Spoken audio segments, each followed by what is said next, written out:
Assalamualaikum warahmatullahi wabarakatuh. Selamat malam, salam sejahtera untuk kita semua. Perkenalkan, kami dari kelompok 4 1B Struktur Beton. Pada kesempatan kali ini, izinkan kami untuk memaparkan hasil tugas kami yang berjudul Gedung Perkantoran 4 Lantai, yang dimana meliputi elemen-elemen utama seperti balok, kolom, dan plat lantai. Baik, mari kita mulai pemaparan materinya. Next. Oke, selanjutnya ada anggota kelompok. Yang pertama ada Nazela Rizka Arfianisa, yang kedua Albert Febriawan, yang ketiga Delviani Sezian, dan yang keempat saya sendiri Iqbal Nopal Burhana. Next. Baik, untuk pembahasan modul 1 bisa dibacakan oleh Saudara Delviani Sezian. Baik, selanjutnya saya akan menjelaskan slide yang pertama, yaitu tentang standar yang digunakan. Jadi, dalam perancangan ini, kami itu mengacu pada beberapa standar utama, yaitu ada SNI 2847-2019, ada SNI 1727-2020, SNI 1726-2019, dan SNI dan maaf PPI UG 1983 untuk beton struktural. Nah, semua perhitungan disesuaikan dengan SNI dan PPUG agar keamanan struktur tetap terjamin. Untuk material yang kita gunakan pun di sini adalah dengan F-aksen C 25 MPa, terus ada FY 420 MPa, FYS sebesar 280 MPa, tinggi lantainya 3,25, fungsi bangunannya sendiri adalah perkantoran, dan bentang X-nya 4,5 M serta bentang Y-nya 5 M. Selanjutnya, gedung ini berfungsi sebagai tempat aktivitas bisnis dan administrasi yang mendukung produktivitas serta kenyamanan kerja. Berdasarkan SNI 1727-2020, bangunan perkantoran termasuk ke kategori resiko tinggi karena memiliki potensi dampak besar terhadap keselamatan dan fungsi publik, sehingga memerlukan standar keamanan yang tinggi. Selanjutnya, untuk pembebanan, kami menentukan nilai beban mati berdasarkan berat jenis material konstruksinya. Nilai-nilai ini tentunya diambil dari SNI 1727-2020 mencakup beberapa material seperti baja, beton, pasangan bata, dan lain-lainnya yang kami munculkan di PowerPoint. Data ini menjadi dasar dalam menghitung beban struktur sesuai jenis dan metode konstruksi. Untuk beban hidup sendiri, penentuannya juga dilakukan sesuai SNI 1727-2020. Misalnya, pada ruang perkantoran digunakan beban 2,4 kN per meter persegi, sementara area seperti lobi, balkon, dan tangga memiliki nilai lebih tinggi karena aktivitasnya lebih berat. Semua nilai ini tentunya disesuaikan dengan fungsi ruang masing-masing. Selanjutnya, pembebanan kombinasi penuh ini juga ditentukan berdasarkan SNI 2847 tahun 2019. Tujuannya untuk memastikan struktur tetap aman terhadap berbagai kondisi beban yang mungkin terjadi.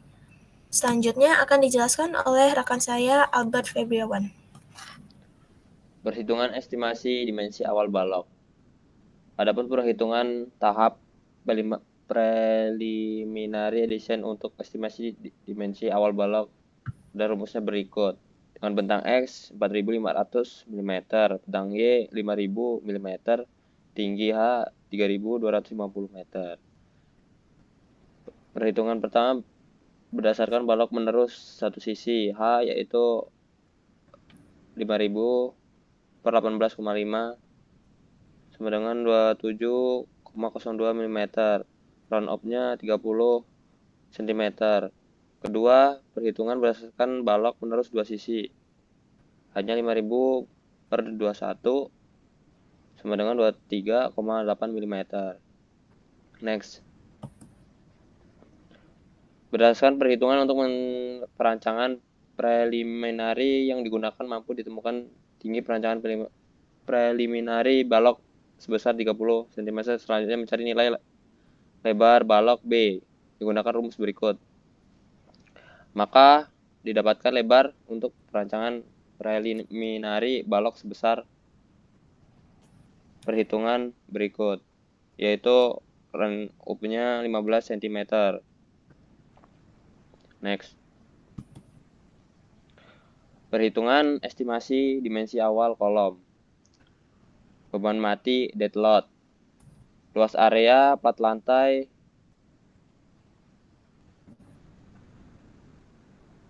deadload balok induk X dengan rumus berikut didapatkan total deadload 9,72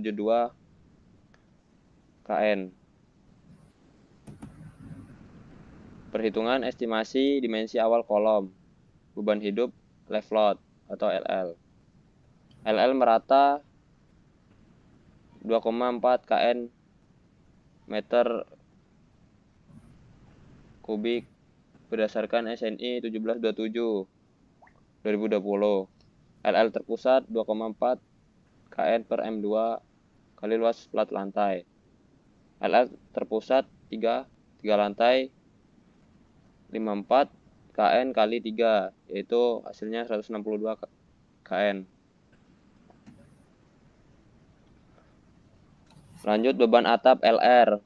LR merata yaitu 0,96 kN M2 berdasarkan SNI 1727 2020. LL terpusat 3 lantai yaitu 21,6 kN kali 3, hasilnya 64,8 kN. Dengan rumus beban hujan rain load per R. Rumusnya berikut. Didapatkan hasil 0,294 kN per meter 2. R terpusat didapatkan 6,16 kN. X. Beban mati tambahan SIDL. Beras sendiri batu bata 2.500 kg per meter kubik. Tinggi bersih batu bata 2,95 meter. SIDL batu bata didapatkan hasil 1626,2 kN. SIDL total 15,241 kN.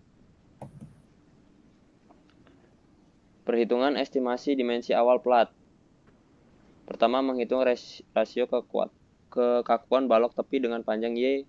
Data yang didapatkan: lebar kolom 300 mm, bentang arah panjang L2 5000, asumsi tebal awal 130, lebar balok 150, tinggi balok 300, tinggi badan balok HW 300 mm dikurang 130, dapatkan hasil 170.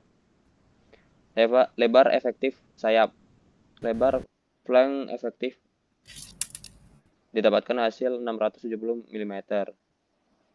Lebar flank efektif BE 320 mm. Luas penampang, luas bagian sayap AF didapatkan hasil 41.600 mm2. Luas bagian sayap 25.500 mm2. Luas penampang balok tepi didapatkan hasil 67.100 mm2.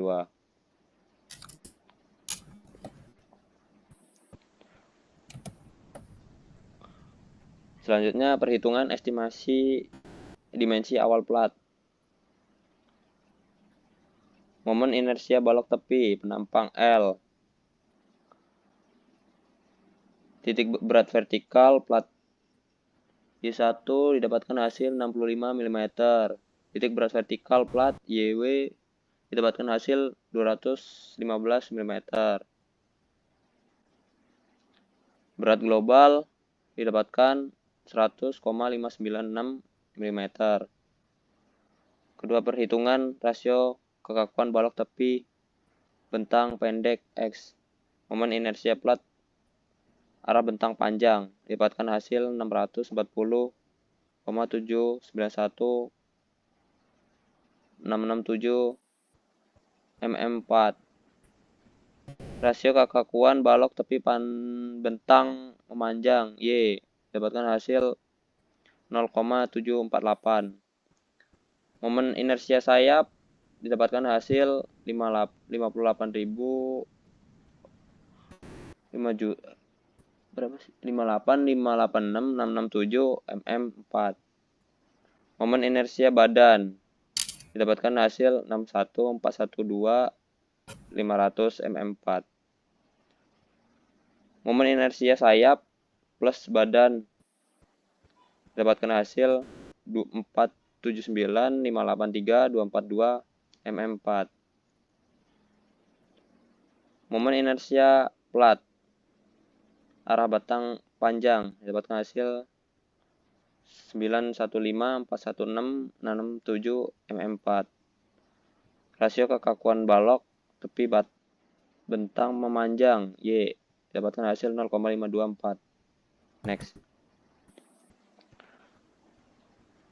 Menghitung tebal plat minimum.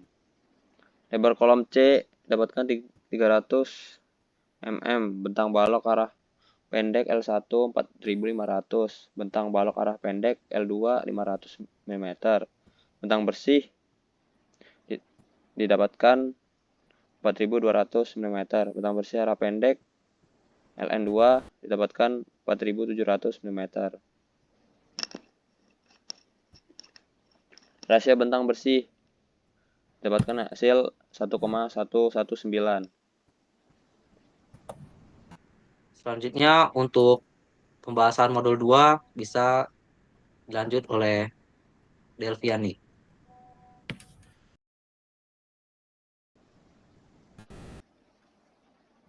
Baik, selanjutnya saya akan menjelaskan modul 2. Slide pertama yaitu pendekatan aturan yang digunakan pada ITEPS terhadap SNI. Jadi, pada tahap awal kami menggunakan pendekatan aturan ini. Ada 3 SNI utama yang kita gunakan, yaitu SNI 1727 tahun 2020 tentang beban minimum untuk perancangan bangunan gedung dan struktur lain, SNI 1726 tahun 2019 tentang tata cara perencanaan ketahanan gempa untuk struktur bangunan gedung dan non-gedung, serta SNI 2847 tahun 2019 tentang perencanaan struktur beton bertulang. Semua referensi ini kami padukan dengan acuan dari buku Perencanaan Dasar Struktur Beton Bertulang oleh Iswandi Imran untuk memastikan pendekatan yang digunakan sesuai standar nasional. Selanjutnya itu pada bagian input material properties, kami memasukkan data properti material beton dan baja tulangan yang digunakan pada pemodelan di ITEPS. Untuk beton digunakan kuat tekan aksen C sebesar 25 MPa, sedangkan untuk baja tulangan digunakan 2 jenis, yaitu baja utama dengan FY sebesar 420 MPa dan baja geser atau sengkang dengan FYI sebesar 280 MPa. Nilai-nilai ini mengacu pada mutu material yang umum digunakan untuk bangunan bertingkat menengah sesuai ketentuan SNI. Selanjutnya ada kami mendefinisikan beban-beban yang bekerja pada struktur, meliputi beban mati atau DL, beban mati tambahan atau superimposed dead load SIDL, beban hidup LL, serta beban atap atau LR. Setelah itu, beban-beban ini dikombinasikan sesuai ketentuan kombinasi pembebanan dari SNI 1727/2020. Contohnya, kombinasi 1,4 DL menghasilkan gaya sebesar 13,61 kN, dan kombinasi 1,4 dikali DL plus SIDL menghasilkan 60,313 kN, dan kombinasi lainnya juga dihitung seperti 1,2 kali DL plus 1,2 SIDL ditambah 1,6 LL dan sebagainya. Tujuannya agar model mampu mempresentasikan kondisi pembebanan yang realistis dan sesuai peraturan. Selanjutnya, setelah kombinasi pembebanan ditentukan, langkah berikutnya adalah mengaplikasikannya langsung pada model di ITEPS. Di sini terlihat bahwa setiap lantai diberikan pola beban sesuai dengan jenisnya, mulai dari beban mati, beban tambahan, hingga beban hidup. Penerapan ini dilakukan melalui menu load pattern pada ITEPS untuk memastikan setiap elemen struktur menerima beban yang sesuai dengan kondisi rencana. Nah, hasil dari pemodelan kemudian menghasilkan output gaya dalam yang tentunya kami rangkum dalam tabel 2.1 ini. Di sini ditampilkan nilai momen dalam balok untuk arah M2 dan M3 pada setiap lantai. Misalnya pada lantai 1, momen lapangan positif mencapai sekitar 27,7 kN dan momen negatif sekitar sekitar 23,8 kN meter. Nilai-nilai ini nantinya digunakan untuk perhitungan detail penulangan pada elemen balok. Dengan data ini, kita bisa memastikan bahwa dimensi dan tulangan yang direncanakan telah memenuhi syarat kekuatan dan keamanan struktur.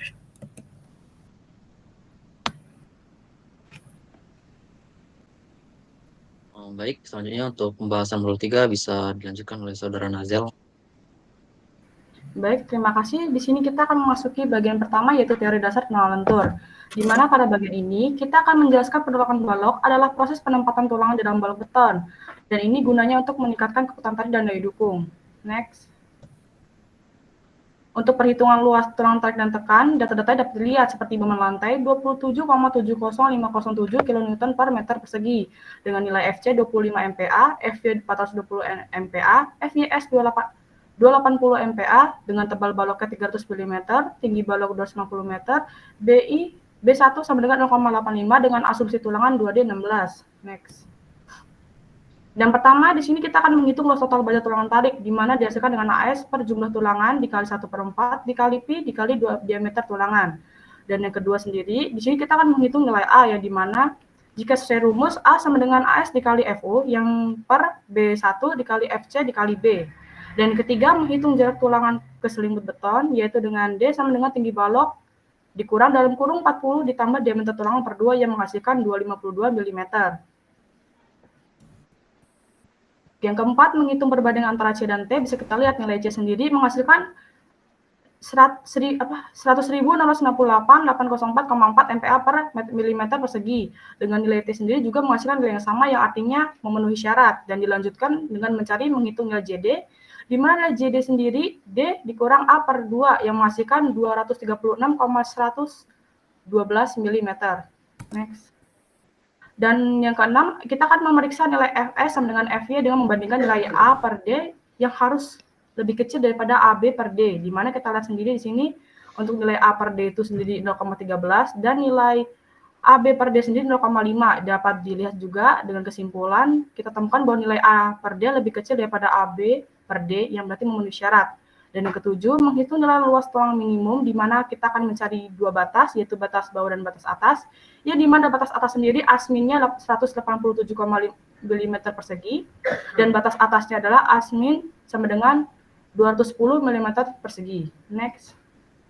Yang kedelapan, menghitung rasio tulangan minimal dan maksimum, di mana bisa kita lihat nih, pada P min sendiri menghasilkan 0,0033, P terpakai menghasilkan 0,0064, dan Pmax menghasilkan 0,0190, yang dimana hasilnya sendiri Pmin lebih kecil daripada P terpakai dan P terpakai sendiri lebih kecil dari Pmax, yang dimana hasilnya juga memenuhi syarat untuk melanjutkan perhitungan.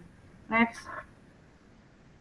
Dan perhitungan yang terakhir sendiri yaitu menghitung nilai reduksi, yang dimana dengan rumusnya itu reduksi Mn atau momen normal sama dengan ES dikali Mn, dimana mencari nilai ES sendiri itu kami mendapatkan 0,017. Dan nilai ES kita ini lebih kecil daripada 0,005, dan tandanya kita bisa menggunakan nilai ES yaitu sama dengan 0,9. Dimasukkan dalam rumus, reduksi Mn sama dengan 0,5 dikali Mn yang menghasilkan 35,87 km per meter. Dan hasilnya sendiri, MU kita lebih kecil daripada reduksi Mn, yang artinya kita benar-benar memenuhi syarat dan untuk melanjutkan ke perhitungan selanjutnya. Next. Nah, perhitungan selanjutnya sini ada teori geser dan pengaruh bentuk penampang, di mana teori geser dalam struktur beton sendiri itu yaitu menjelaskan tentang bagaimana gaya geser bekerja pada elemen struktur beton bertulang dan bagaimana gaya tersebut mempengaruhi perilaku elemen tersebut. Jadi bentuk penampang struktur itu sangat berpengaruh pada kapasitas geser struktur, dan pengerjaan struktur beton dalam etaps ini digunakanlah bentuk penampang balok dalam membentuk bangunan kantor dengan 4 lantai. Next. Perhitungan penulangan geser dengan sengkang, data-datanya adalah sebagai berikut. Bisa dilihat seperti F2 sama dengan 33,3072, untuk reduksi sengkangnya 0,75, FC-nya 25, MU-nya 27,70507, dengan B 250 mm, dan H 300 mm, dengan D 252 mm juga. Dan untuk lambda, kita menggunakan asumsi 1, B1 kita menggunakan 0,85, dan sisanya seperti FU kita menggunakan 420 MPa dan F-nya menggunakan 280 MPa. Next. Nah, pertama kita akan menghitung geser nominal minimum, di mana seperti yang terlihat, kita harus mencari nilai Fn terlebih dahulu, dan kita bertemu di sini. Nilai Fn itu hasilnya 44,41 kN. Next. Nah, setelah menghitung nilai Fn, kita akan mencari kapasitas gesernya, yaitu mencari nilai PW sendiri. Nilai PW sendiri itu memiliki rumus AS per B kali D, di mana menghasilkan 0,0064.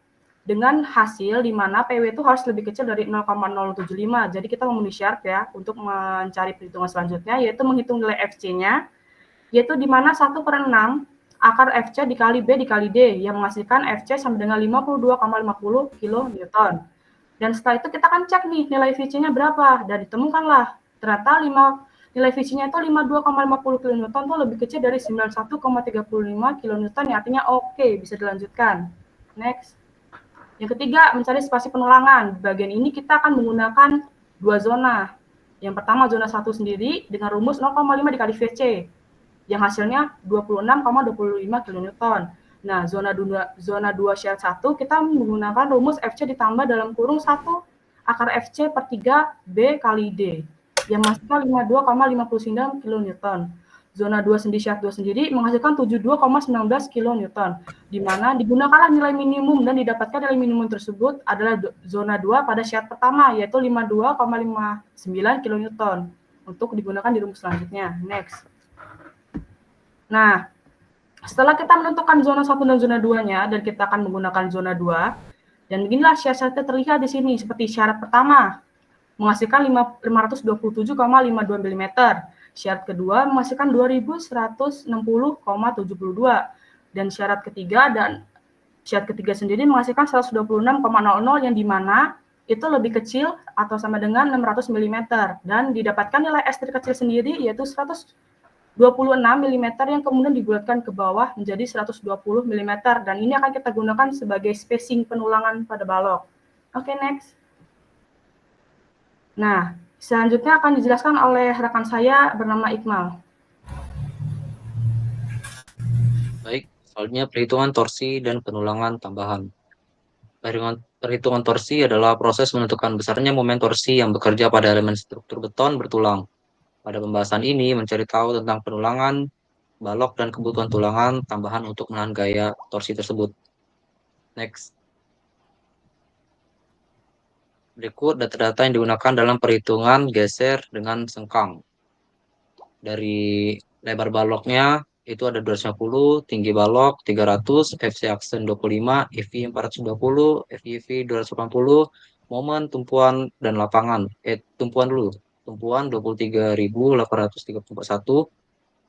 momen lapangan 27.027,70.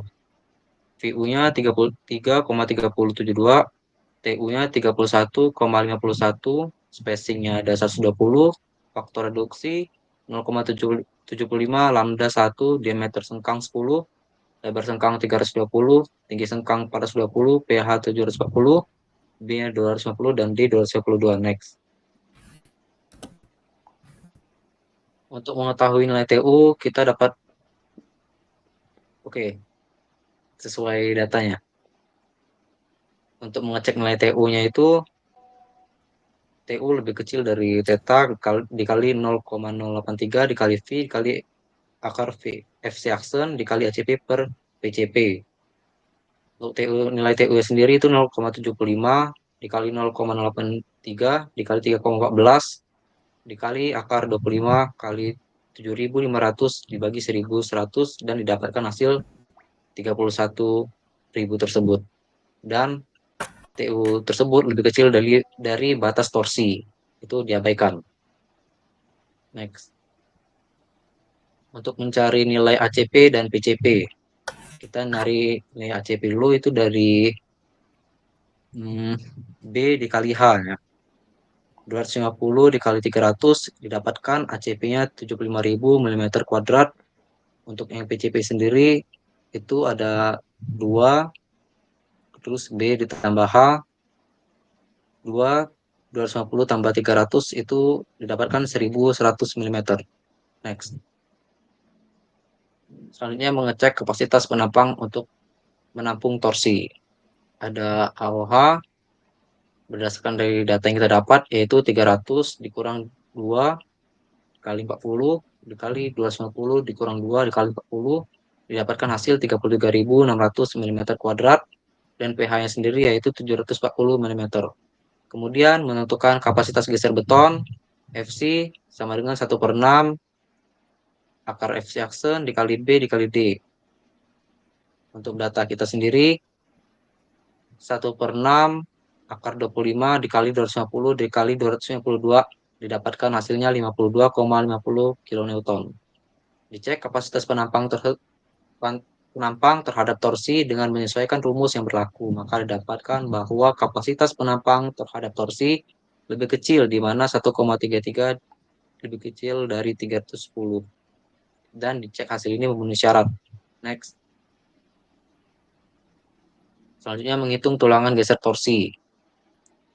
Berdasarkan data yang kami peroleh, FC sama dengan 33,372 dibagi 0,75 dikurang 52,50 didapatkan hasil 24.357 Newton. Lalu AV per S. Berdasarkan data kita 24.357 dibagi 280 dikali 252 didapatkan hasil 0,63 mm kuadrat per milimeter. Dilanjutkan mencari kebutuhan sengkang di mana AV plus T dibagi S sama dengan 0,87 mm kuadrat per milimeter. Dari hasil perhitungan di atas didapat nilai yang kemudian harus dilakukan pengecekan terhadap sengkang minimum yang dimana kedua syarat ini menggunakan nilai 0,87 mm kuadrat per milimeter untuk dibandingkan dengan hasil nilai kedua syarat. Next. Syarat pertama didapatkan 0,87 mm kuadrat per milimeter lebih kecil dari 0,028 mm kuadrat per milimeter. Syarat kedua 0,87 mm kuadrat per milimeter kurang dari 0,313 mm kuadrat per milimeter. Didapat AV per S sama dengan 0,87 mm kuadrat per milimeter. 157 mm kuadrat per sekon sama dengan 0,87 mm kuadrat per milimeter. S-nya sendiri 157 mm kuadrat per S dibagi 0,87 mm kuadrat per milimeter. S didapatkan 180,5 mm. Kemudian melakukan pengecekan spasi terhadap SNI. Syarat pertama yaitu S lebih kecil dari pH per 8. 180,05 mm lebih kecil dari 740 per 8, 180,05 mm lebih kecil dari 92,50 mm, itu tidak oke. Syarat kedua, S kurang dari 300 mm, 180,05 mm kurang dari 300 mm, itu baru oke. Next.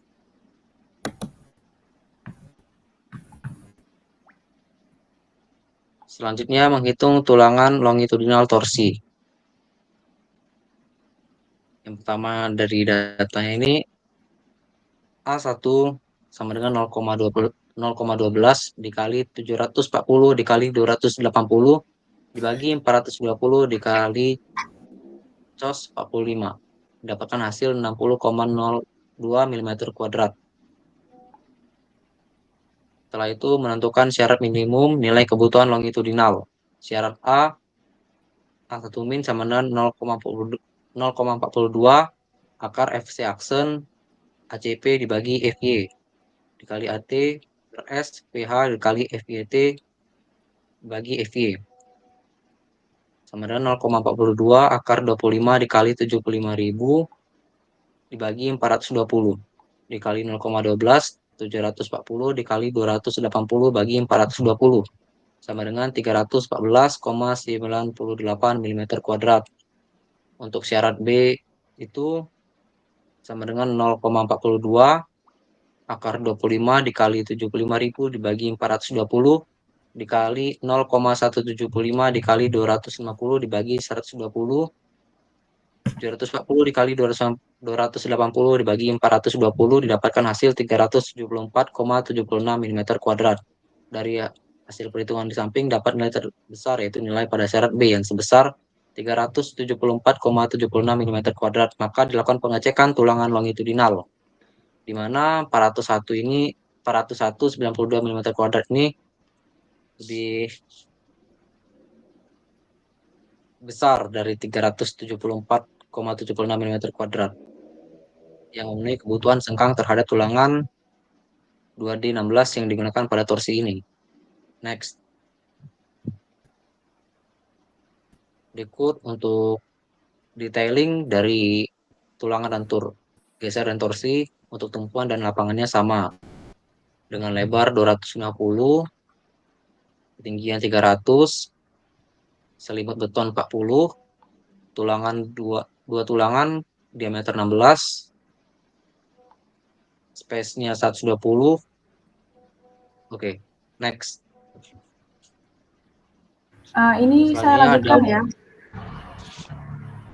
Terima kasih untuk Iman. Ini saya akan lanjutkan dari sini ya. Untuk selanjutnya kita akan perhitungan kontrol lutan, yang dimana untuk kontrol lutan sendiri kita menggunakan SNI yaitu 2847 tahun 2015 tentang persyaratan beton struktural untuk bangunan gedung. Next. Pengecekan pertama, mengecek apakah beton retak pada keadaan beban layan. Bisa kita lihat sendiri untuk nilainya sendiri ditemukan 150 mm, dan kemudian kita akan menghitung momen inersia gross atau IG, yang dimana IG sendiri yaitu hasilnya 562.500.000 mm pangkat 4. Next.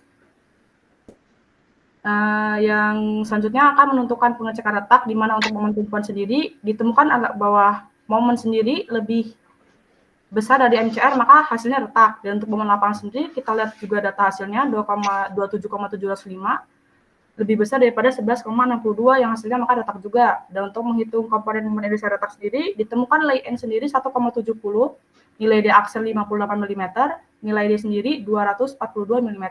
Next.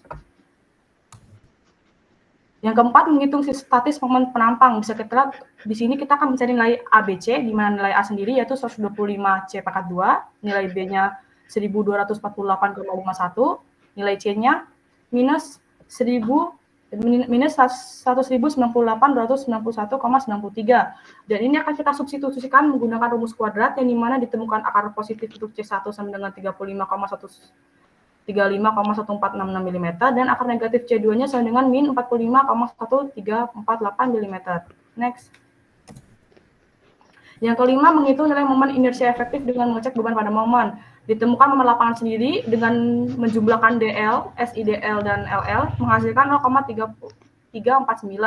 Dan momen tumpuan sendiri, penjumlahannya cuma DL ditambah SIDL yang menghasilkan 0,290. Yang kemudian setelah mencari nilai itu, kita akan mengecek nilai lainnya sendiri, seperti nilai ICR-nya 33 juta, nilai IE-nya 562.500.000 mm pangkat 4, dan nilai IG juga sama seperti nilai IE, atau inersia efektif, yang hasil ceknya inersia retak lebih kecil daripada inersia efektif, dan inersia efektif lebih kecil daripada inersia gross yang hasilnya valid.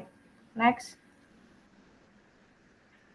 Menghitung lundutan seketika, kita temukan akibat beban mati sendiri hasilnya 0,071359 mm dan akibat beban hidup sendiri 0,012036 mm.